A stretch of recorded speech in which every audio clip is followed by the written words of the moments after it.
Alright there, Salty Supremes. It's time for a little bit of Canadian truck driving, alright? So we're gonna educate the Yankee Doodles here how we do things on the north side of the border, or in this case technically south, because, you know, where it fucking lines up. I go south to get into Windsor because it hooks underneath Detroit or something like that. So, you know, but we're going north. We're going north and we're going east. I am delivering this load this afternoon in Kitchener, Ontario, Canada. I have no idea how to get there, and when I've looked at the place, it looks like it's going to be a really, really unpleasant place to get to. It looks like it's one of those areas that's like every road around it is a no truck road, and there's probably one specific way you're supposed to go in there, and I don't know what it is. So it'll be a little bit of trial and error when I get there as to what I'm going to be doing. I'm going to get off, I think, on Highway 8, which is usually pretty busy and should be fucking swamped at this time. Well, by the time I get there. Then I have to try to get onto the frontage road, but there's no exits onto the frontage road. There's one, I gotta get off on the right and go through like a small urban area, right, where it's nothing but little shops and stuff, and I really don't think that's gonna work out too well. Or I've got to go past my delivery, which is what I think I'm gonna do. There's a spot I basically get to an intersection, make a left, make the next left, and then that's the road I'm on, it loops back around and takes me back to where I gotta go. Of course, my camera's gonna have a hard time focusing because where those streaks are is where my wipers don't particularly want to wipe. It's a little bit better. That's better. Then I have to figure out how I get into the place. Again, it looks like an area that's pretty cozy and not particularly truck friendly. You know, looking at it on the map, it looks like I'm supposed to back in off the road. I'm not really fond of that because it's a one-lane road that this place is off of. So I've got to, what I'm going to do is I got to stop for fuel in about half an hour or so. I'm going to grab fuel, I'm going to carry on, and I'm going to make a phone call, find out where it is that I'm going, and see if the shipper, or receiver I should say, the guy in their shipping receiving department knows where, what the best way for trucks to get in is, especially on the property. You know, there's only so much that satellite view or Google Street View can teach you, so this ought to be good. This line ends at the bottom of the hill. Unfortunately, it's a rat race off of the, oh, this guy's a gravel hole, it's going to be nice to let me in. And we're just going to go full gear. Yeah, this right lane becomes an exit. This is where the 401 effectively begins now. And it's always, because the Ambassador Bridge comes off onto, like, into basically downtown Windsor. It's all traffic lights, it's a 3-lane road, but it's a rat race both on and off the bridge, right? Most of these guys are all like general freight haulers, none of them make a whole lot of money, and they're all in a rush.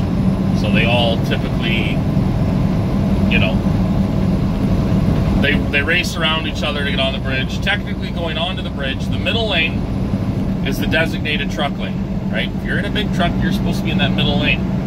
Most guys, you'll get guys come flying around you on the left, on the right, whatever. Windsor police have taken to just parking in the right lane. And as the trucks all basically, not pile up literally, but fucking all line up behind the police car, he gets out and gives them all tickets. Because trucks are not supposed to be in that lane unless you can prove that you're going to somewhere up the road that you got to make a right and you're local. You're not to be in that right lane. Same with the left lane. You're not supposed to be in that left lane unless you're making a left turn. So, but guys do it, and I always find, like, they do those blitzes when I'm not around. I stay in the middle lane. I stay where I'm supposed to be. So like on that stretch of road, again, once you're on the highway like this, right lane, stay there, you know, putt along. I'm actually going to slow down. I don't really, again, everybody out here seems to like to do the maximum governed speed limit, which is 65, or well, it's 64.695 or something like that. It's 65 mile an hour, 105 kilometers an hour. I'm doing 63 or 102. Again, people will usually go by me, though I've noticed that people are trending towards driving slower again. Because what you run into with a mandatory, province-wide or statewide speed limiter requirement, and again, the province of Ontario mandates speed limiters. You must have a speed limiter installed on your truck if you're going to operate within the province of Ontario or Quebec. And for, the sake of today's discussion, it's Ontario, right? What you run into with that is everybody goes as fast as they can. Nobody goes as fast as they want. And where, again, it used to be where guys would do 100 across here, or some guys would do 110. You'd have a slightly wider variance in speed limit, but because of that, you never had traffic buildups, right? Guys would pass you and they'd take off, or you'd pass somebody else and you'd disappear from them. This car got into this lane and now he's slowing down. See, this is okay, he's getting off, there we go. I was about to get mildly frustrated.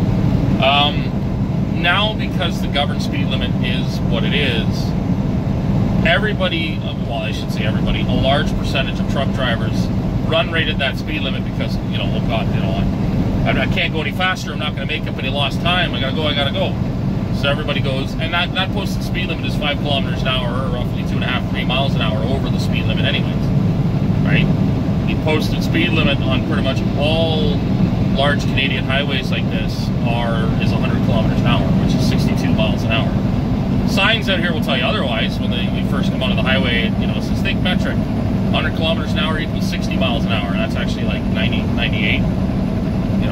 They're fibbing to you a little bit. Oh God, now I feel bad. This guy had me, and I passed him on the outside. He's lost a lot of speed. I'll drop it down just a touch. I'll be the friendly Canadian today. But where was I here? Because I'm not in a huge rush.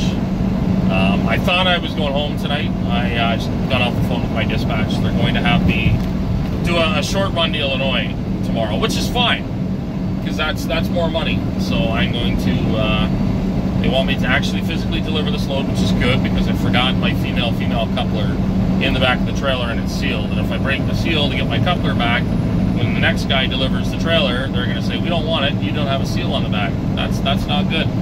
And the seal numbers have to match what's on the paperwork. So this way I can deliver it, pull out my coupler, which I need, so I can make it look like I was prepared by having the coupler at the back ready to go. It's canola oil or coconut oil, so it's going to be nice and quick and easy to pump off. Should be pretty easy, jammy job there. Other than getting there, like I said, getting in there looks like it might be tricky. Canada, most of Canada is relatively nice in that there aren't a lot of no truck routes and there aren't a lot of low bridges. There are some, right? But there's not, going into, say, Toronto is not like going into Chicago, where, if you're not on the interstate, you're taking your license into your own hands, right? It's most of the overpasses are fairly large. Usually it's more to do with weight restrictions, bridge weights and stuff like that. But again, in a pinch, like if you got the choice between backing up down the road with a line of traffic behind you or going over a bridge that's weighted for 2 tons less than what you are, you'll probably go across the bridge. The bridge will probably survive. If it doesn't, well, shit. At least you're going out with a bang, I guess. But beyond that, it's not particularly difficult to navigate through Canada. You'll see there 100 kilometers an hour. That's the way she works over here, boys. She's a metric country, and that's the way it is. That's the way it's going to stay. But by and large, like I think I used to do a couple of streams, and people generally said, like, it looks like Michigan. It really doesn't look much different than the U.S., right? I think a lot of Americans kind of have this vision of Canada as like an Arctic wasteland or nothing but forest, and it's, pretty much the same as Illinois right here, like farmland and highway. Now, granted, there's nowhere near the number of like state highways and interstates running through. Like this would be the closest Canadian equivalent to an interstate. This is the only major highway running east-west. You know, right here. There is no interstate that goes north to intersect with, say, the 402, which goes into Sarnia, which is Port Huron in Michigan. I have to go until the 402 basically dead ends, or take a 2-lane road out, right? Which, again, I'm not getting it anywhere that a truck shouldn't be on the 2-lane. It's, this is one of our guys, I think, running next to me now. I don't know how I caught up to him like I did. He left when I pulled into the whatever you want to call it, when I pulled into the duty free. So I don't know where he stopped. He must have stopped at the Husky in Windsor. I don't know. Either way, he's not saying anything on the CB, so I guess he's not particularly social. Unless they have their own channel they run on, I don't know. He's gonna pass me here, it'd be cool. Fucking guy didn't even look at me. It's not very nice. So that's our, now I'm giving away my company and who I work for and what our company trucks look like. Well, whatever. It's not like it's a big deal. It's not like I'm bitching about them or anything. Right? Some companies get a little bit sketchy when they're in the media, when guys start complaining about them. That is not a phone number that I know, and therefore that's not a phone number I'm going to answer. There we go. I got a US phone, and one of the downsides I find is that a lot of US telemarketers start calling me. Which, you know, kind of, it is what it is, right? Nice. Checking his mirrors. He's one of the middle lane game guys. There is kind of like this, whatever you want to call it, kind of prevailing stereotype or rumor that our company drivers are kind of ignoramuses. I mean, not to say that this guy's dumb. I mean, he noticed me at the last second and waved, because I waved to him, but I guess he's... I know I've been told the company guys don't particularly like the owner-operators. I guess, you know, and at the risk of maybe talking a little bit ill of my company in a way, they used to be all, like an all-company driver company. They didn't do owner-operators. And from what I was told, and again, you get conflicting rumors, but I heard this from multiple different, like, higher-up sources.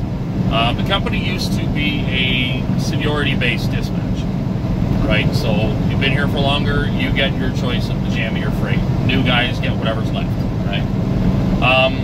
I guess I don't know how many years ago it was, between 2 and 5, maybe more. They did a bunch of restructuring. They hired a bunch of new office staff, moved things around a bit, and what they've decided on now is first in, first out dispatch. I mean, that makes the most sense when it comes to getting loads delivered. You're first in, you're first out. It's just, you know, again, lots of guys don't like that. I understand why, but that's, from a business perspective, that makes more sense, right? A lot of the long-standing companies, there's guys that have been in this company for 20 plus years, right? It's that good of a company that drivers who have a notoriously high turnover rate, right? Trucking has I think the average turnover rate for trucking is less than 4 years now. And to be fair, I have not worked at a place for longer than 10 months, right? Because things usually don't work. You know, these, a lot of the drivers were upset because now their seniority really didn't amount to anything. They're still first in line to get new trucks if they want them and stuff like that. Like, that's not going anywhere. But the dispatch went to a more practical first in, first out setup. So what you get is guys like me, you know, going to Vegas. And it's the same. My dad and I were the last two guys working at this company that had not gone to Vegas yet. So they've gotten everybody out of the way. So now it's going to basically restart and cycle through the guys that want to go. But there's still, you know, I haven't really encountered it yet. You know, apparently there are company guys who are they're not particularly friendly to the owner operators, right? You know, you're stealing our work, blah, blah, blah. So, well, I'm not stealing nothing, I gotta work, right? And the company, due to this restructuring, has switched to hiring owner operators, and it seems like, excuse me, they're pushing owner operators, right? Like they're pushing for owner operators, that's the way to word it. They've been, you know, most of the new people they've been hiring are owner operators. again, they offer a pretty attractive setup, right? Both in your pay as well as the actual work being done. And because of that, like I said, they are drawing in a lot of owner-operators. And the general opinions that I've come across are, because I've talked to several company guys, several owner-operators, a lot of the company guys are, it's a job, you know. Some like it, some hate it, some seem to be kind of shitty. I met one guy that he was pleasant enough, but he was, you know, I went to help him do stuff and he got all upset because, you know, now I'm touching his stuff. But he was going into my trailer and moving shit around on me, like, you know, because I guess it's what you run into as a company driver too, because I'm a newer truck driver, and he knew that. I'm younger, there's no way around it. You know, he's gonna tell me what to do, I guess. That's something that is typically avoided when you're an owner op, right? Because everyone else, you're kind of regarded as, I don't want to use the word as an equal because it makes it sound like there's some sort of status thing or one person's better than the other. But most owner operators just, and it's the same with companies and stuff, just, you know, they leave other owner operators alone because they figure they know what they're doing, right? They're at that point where they're their own boss. They're probably fine with being their own boss. They, you know, they can be left alone. I like getting advice, but I'll ask for it, right? And I'm totally okay with getting advice, but I'm not super huge on people trying to do my job for me, or take stuff away from me. Like, you know, again, start turning valves and stuff, and playing around with pumps and shit. It's okay, no. You can give me some suggestions, and I've had some great guys that have given me some great tips from working here.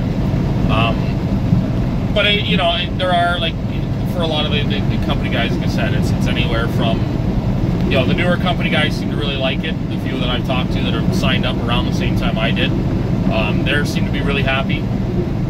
Some of the older guys, like I said, they were all pleasant to talk to, but some of them were pretty, what's the word I'm looking for here, burned a little bit, like they were a little bit upset at how things were. Most of the company guys agree they don't like the management staff here. Every owner-operator I've talked to loves it.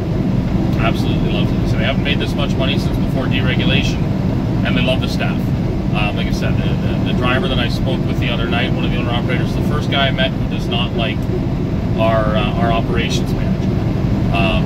And I don't feel bad saying that, because he told me, he's like, you can go ahead and tell him the next time you see him that I don't like him. He knows.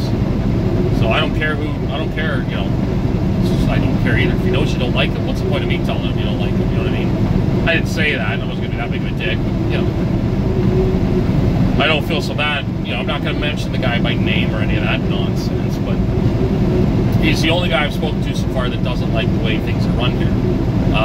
You know, there's a little bit of stress sometimes. Dispatch can be a bit disorganized, but I have noticed they've gotten a lot better in the last month or so, maybe even 2 months. Like, there've been less. When I first started, like my first trip, they sent me out, said, grab this trailer from this yard. I get there, the trailer's not there. And I looked everywhere. I looked in the wash, nothing. Well, it turns out somebody else, one of the other dispatchers, had given it to another driver to take a load. It's like, okay, oh, sorry, well, you'll have to go over to this tank wash and grab it. Now I get paid for all those miles. So I get to the tank wash and hook up to the wall, go to hook up to the trailer, and discover that that trailer's dirty.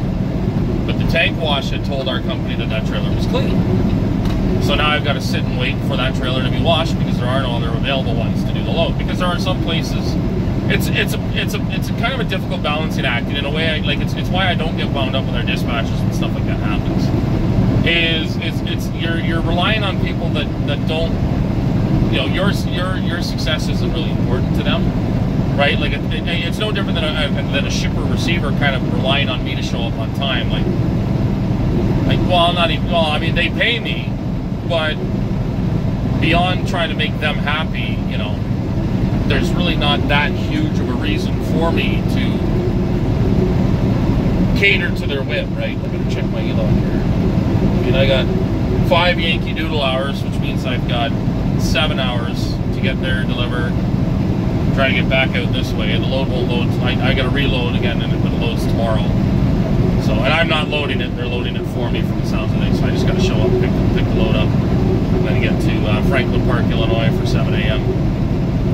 Which is totally alright, because I've been there already, and they were actually a pretty decent place.